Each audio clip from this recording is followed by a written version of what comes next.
у Сполучених Штатах Америки колишній президент США Дональд Трамп у розпал передвиборчої кампанії та зі зростанням витрат на його численні судові справи почав продавати американцям Біблії. Про це, як пише «Європейська правда», повідомило агентство AP. Трамп у вівторок опублікував відео на своїй платформі Truth Social, закликаючи прихильників купити Біблію «Боже, благослови США», натхнену патріотичною баладою кантрі-співака Лі Грінвуда.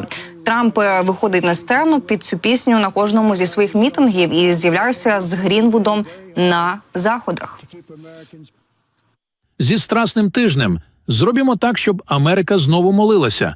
Оскільки ми наближаємося до Страсної п'ятниці та Великодня, я закликаю вас придбати копію Біблії «Боже, благослови США».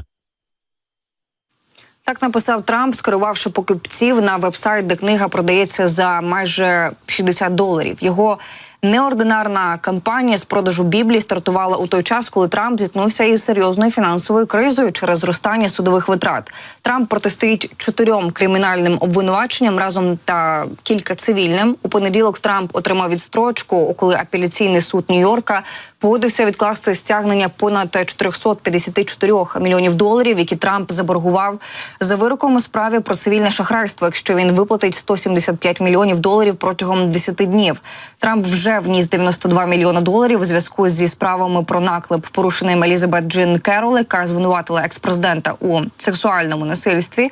І Біблія – лише остання комерційна ініціатива, яку Трамп розпочав під час кампанії. Минулого місяця у Філадельфії, як ви пам'ятаєте, він дебютував з новою лінійкою кросівок під брендом Трамп, включаючи золоті Never Surrender High Tops за $399, і він також випустив книги з фотографіями свого перебування на посаді та листами, які йому писали. Тим часом президент США, чинний Джо Байден, назвав російського лідера Володимира Путіна м'ясником і розповів, як можна було б допомогти захистити Україну від нього. Про це американський президент заявив під час передвиборчого заходу у Північній Кароліні, повідомляє «Європейська правда». Якщо говорити про деталі, Байден говорив про можливості залучення додаткових коштів шляхом підвищення податків для мільярдерів у США. Він зазначив, що якби мільярдери платили 25% федерального податку, це дозволило б зібрати від 40 до $400 мільярдів протягом наступних 10 років.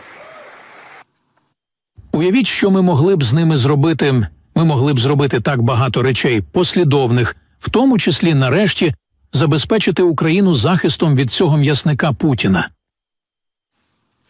Від початку повномасштабної війни Вашингтон не підтримує і не заохочує Україну в її ударах по російській території. Про це заявив речник Державного департаменту Меттью Міллер у відповідь на запитання журналіста про те, що в медіа з'явилася інформація про прохання США припинити атаки на російські нафтопереробні заводи.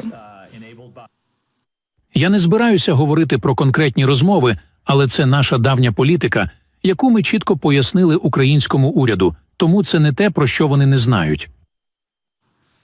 Одним із перших медіа, яке написало про вимоги США, стала Financial Times, що з посиланням на джерела зазначили, США закликають Україну не атакувати російську енергетичну інфраструктуру, оскільки це може підвищити світові ціни на нафту і спровокувати напади на українську енергетику у відповідь.